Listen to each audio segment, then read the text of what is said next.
என்னுடைய அடியான் அவனுக்கு நான் கடமையாக்காத வணக்கங்கள் இருக்கிறதே, நஃபிலான வணக்கங்கள், அந்த வணக்கங்களை செய்து கொண்டே இருப்பான். சுப்ஹானல்லாஹ், அல்லாஹ் சொல்ற பாணியை பாருங்க.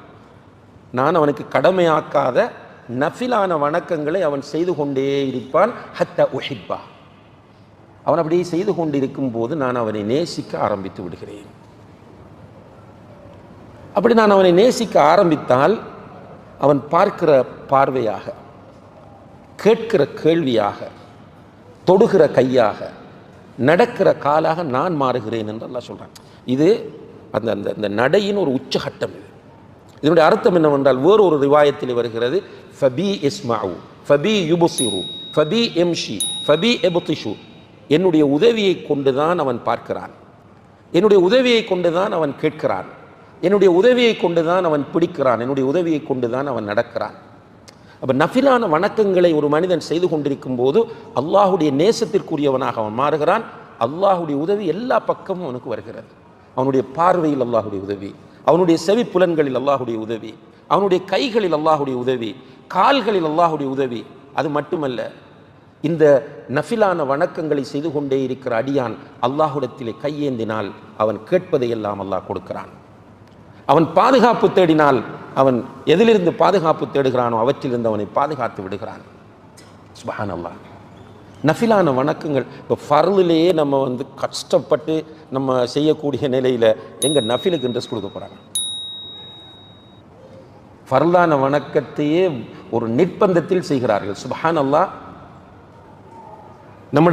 நம்ம குறிப்பாக தமிழ் பேசக்கூடிய நம்முடைய சகோதரர்களுக்குள்ள பார்த்தால், இந்த நான் ஆரம்பத்தில் சொன்னது போல தொழுகையை நிறைய பேர் கண்டுகொள்வதே இல்லை.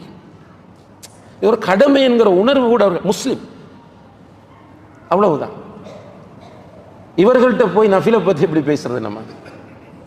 ஆனால் ஃபர்லான வணக்கங்களில் கவனம் செலுத்தக்கூடிய பல சகோதர சகோதரிகள் நஃபில்களுடைய விஷயத்தில் பொடுபோக்காக இருக்கிறார்கள். இது கவலையான விஷயம். நஃபிலான வணக்கங்களை கூடுதலாக செய்கிற போது அல்லாஹுடைய நேசம் நமக்கு கிடைக்கும். அல்லாஹுடைய நேசம் கிடைப்பதை விட இந்த உலகத்தில் கிடைக்கிற பாக்கியம் ஒன்றும் இருக்காது. அதனால் இந்த உலகம் யாருக்கு சொந்தம் சகோதர சகோதரிகளே? லில்லாஹி மா ஃபிஸ் ஸமாவாதி வ மா ஃபில் அர்த். வானங்களில் உள்ளவை பூமியில் உள்ளவை எல்லாமே அல்லாஹ்வுக்கு சொந்தம். லஹு மா ஃபிஸ் ஸமாவாதி வ மா ஃபில் அர்த். வானங்களில் உள்ளவைகளும் பூமியில் உள்ளவைகளும் அவனுக்கே சொந்தம். அல்லாஹ் ரப்புல் ஆலமீன். இந்த பிரபஞ்சங்கள் அனைத்தையும் படைத்து பரிபாலித்துக் கொண்டிருக்கக்கூடிய ரட்சகன் அல்லாஹ் தான். அந்த அல்லாஹுடைய நேசம் எனக்கு கிடைக்கிறது என்றால் அதை விட வேறு என்ன பாக்கியம் இருக்க வேண்டும்? ஒரு பிள்ளை தன்னுடைய தாயும் தந்தையும் அதை நேசிக்கிறார்கள் என்று தெரிகிற போது அடைகிற ஆனந்தம், ஒரு சகோதரன் தன்னுடைய சகோதரன் அவனை நேசிக்கிறான் என்கிற போது அவனுக்கு ஏற்படக்கூடிய மகிழ்ச்சி, ஏன் ஜாஹிலியத்தான நிலையில் பார்க்கிறோம். ஒரு வாலிபனை ஒரு வாலிப பெண் நேசிக்கிற போது ஏற்படக்கூடிய மகிழ்ச்சி, இதை விடுத்து நீங்கள் அதிகாரங்களில் உள்ளவர்களை பாருங்கள். ஒரு அரசியல்வாதி என்னை நேசிக்கிறார். இப்போ ஸ்ரீலங்காவில் இருக்கக்கூடிய ஒரு கட்சியினுடைய தலைவர் என்னோட சரியான க்ளோஸ், எந்த நேரமும் எனக்கு மெசேஜ் போட்டு சோமாரிங்களான்னு கேட்பார், எப்போ நாட்டுக்கு வாரன்னு கேட்பார், ஏதும் தேவையான்னு கேட்பார். என்றால் நம்ம எப்படி மகிழ்ச்சி அடைகிறோம்? எனக்கு அவர் என்ன விசாரிப்பார். ஒருவருடைய நேசம் கிடைப்பது என்பது சாதாரணமானதல்ல. ரப்புல் ஆலமீனுடைய நேசம் கிடைப்பது என்பது அதற்காகத்தான் நம்ம இயங்குகிறோம். அல்லாஹுடைய நேசம் கிடைத்து விட்டால் அல்ஹம்துலில்லாஹ். காசு அவனுக்கு தான் சொந்தம், ஆரோக்கியத்தை தருவது அவன்தான், ரிஸ்கை தருவது அவன்தான்.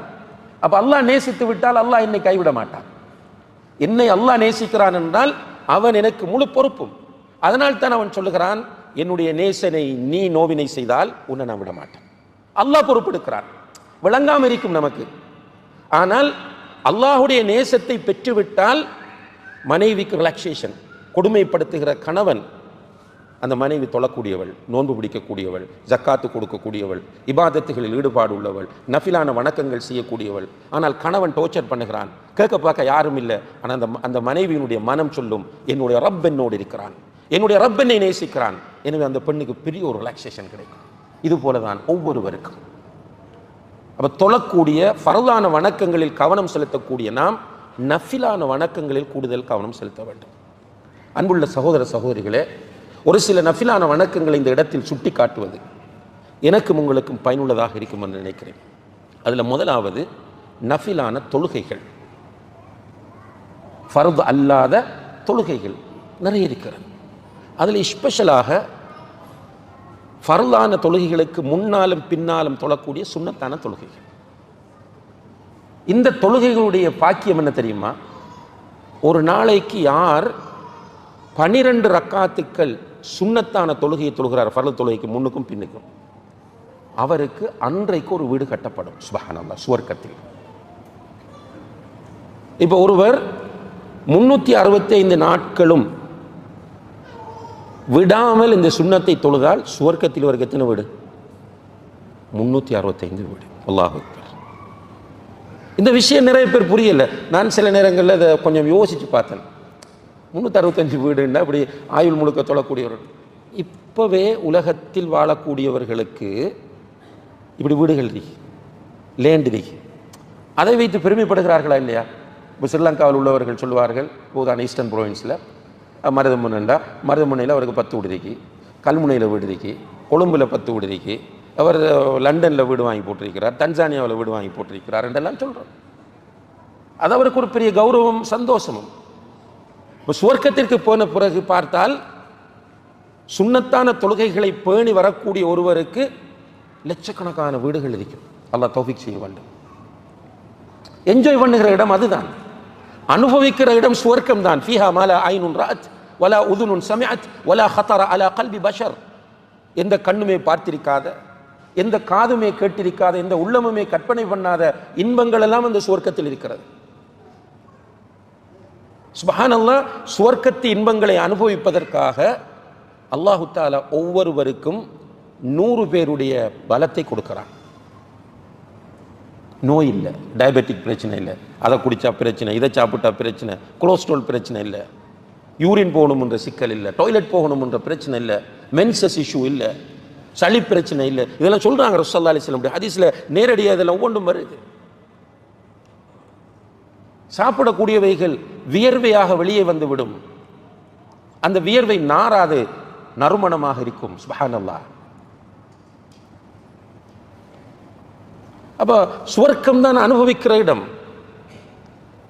33 வயது வாலிபர்களாகவே எல்லோரும் சுவர்க்கத்தில் இருப்பார்கள். முதுமை கிடையாது, மரணம் கிடையாது.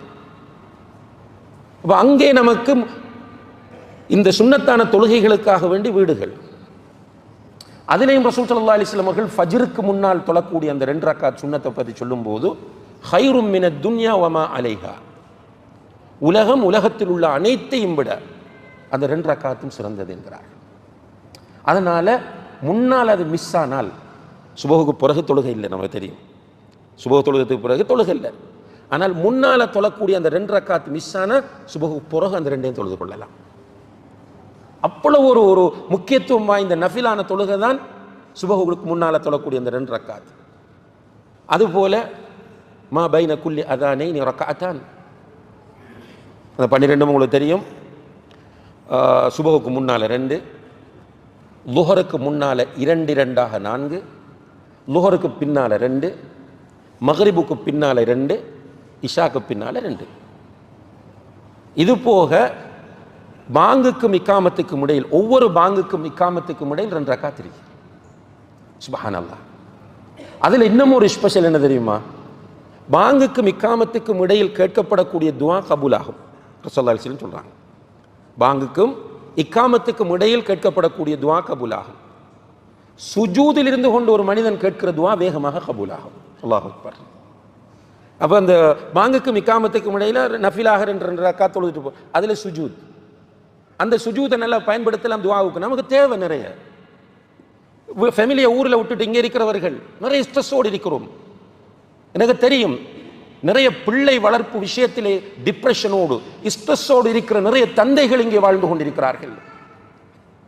சில நேரங்களில் மனைவியை பற்றி ஒரு தெளிவில்லாமல் கவலையோடு வாழ்ந்து கொண்டிருக்கிறவர்கள் இருக்கிறார்கள்.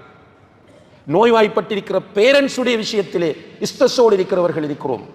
திரும்ப நாட்டுக்கு போனால் என்ன செய்வது என்ற ஒரு தெளிவில்லாமல் அதிலே மன அழுத்தத்தோடு இருக்கிறவர்கள் இருக்கிறோம்.